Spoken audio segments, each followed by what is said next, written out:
to earth with a message. So Tom, without any further ado, tell me more. What happened? Well, that was pretty scary. No, the thing is that was my second heart attack.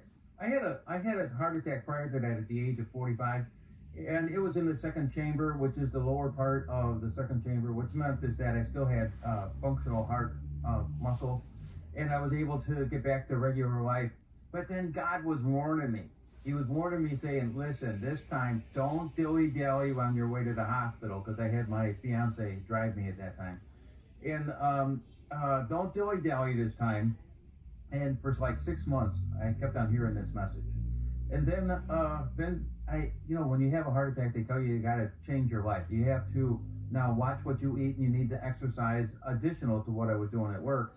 And so that's what I did, is that I'm exercising, and here it is, February. It was cold that day. It was like 6 degrees, right?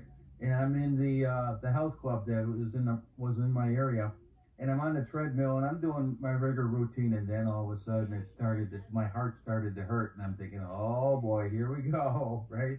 And so it was only a pain level of 5. They always ask you that. I hope you haven't had a heart attack, but they always ask you, what's the pain level, 1 to 10, right? So immediately when the pain started, I'm thinking to myself, okay, what's the level? And it was only 5, right?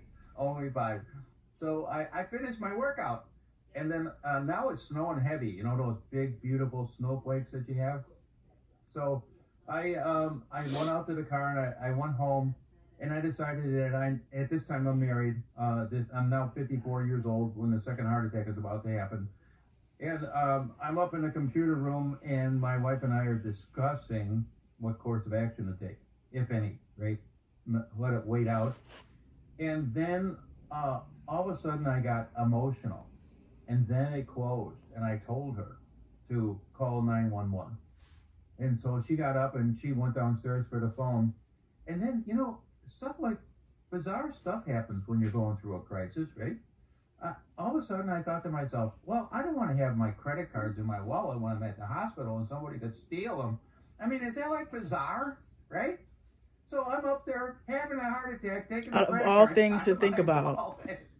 And then I think to myself, it'd be You better for finna me if I die. was down at the kitchen table so they could work at me easily, right? Well, that was a mistake. I got out into the hallway, and there's 3 steps down into the kitchen, and I got to the bottom step, and I realized I can't go no further. And I lay back in the hallway. And I always ask God, this is a little side issue here. I always ask God, why am I living in this house right here? Well, that day I got an answer. Because it was like 3 minutes from the fire station, right? I mean, they were, and 6 inches of snow out there now, and the ambulance got there like unbelievably fast, and they open up the door and they come rushing in, and the 2 paramedics see me in the hallway, and they realize, oh, this is not good, right? So they're trying to get my work shirt off, and they're fumbling with it, and I just whisper. I'm whispering because they're shoving stuff down my throat, baby aspirins. They're giving me nitro caps. And I just mumble to them, just cut it off. The scissors come flying out, right? And they're cutting down the sleeves. Now they have an IV in this arm, and they got an IV in this arm, and they got me, ready to go. And so they picked me up, and they put me into the kitchen area where they're shoving furniture around to get the gurney in, right? Can you see how this is going?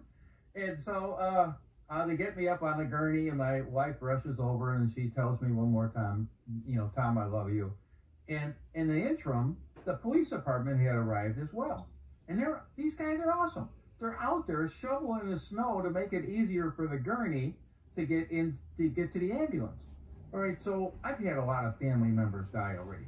I only have one sister that's left, and the rest of the family is gone. So I've been through this. I've helped family members in their final, minutes of life, and seeing them pass, and which is an amazing event for anybody who hasn't seen that.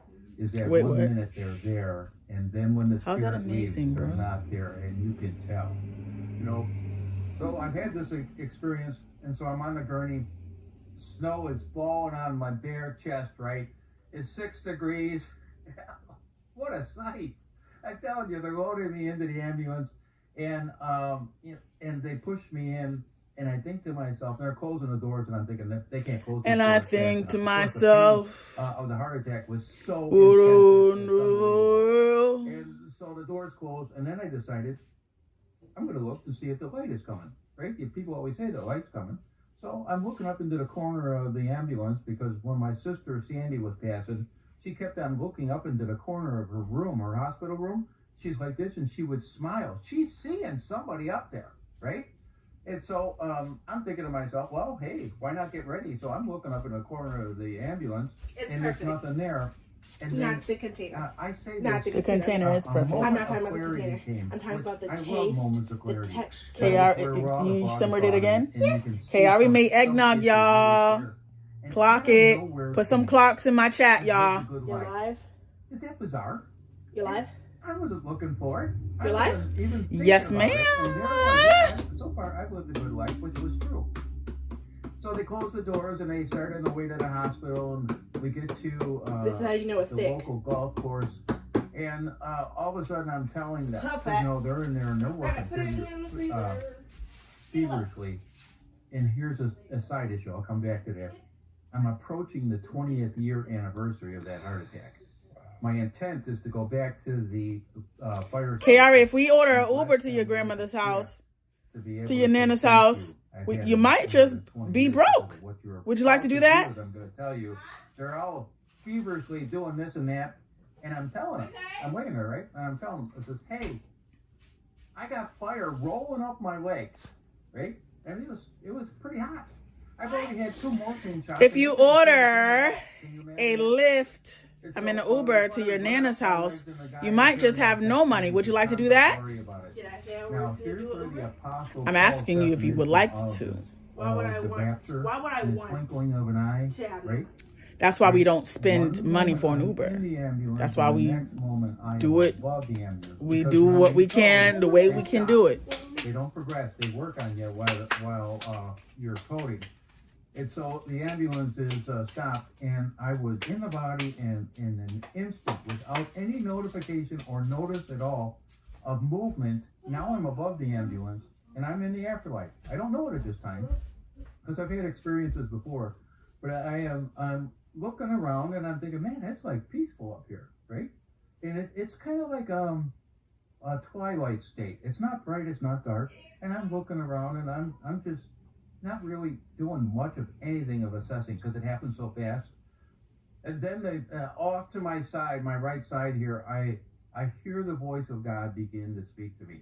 And I tell people, it's deep, masculine voice that rolled across the landscape from right to left as he's speaking to me.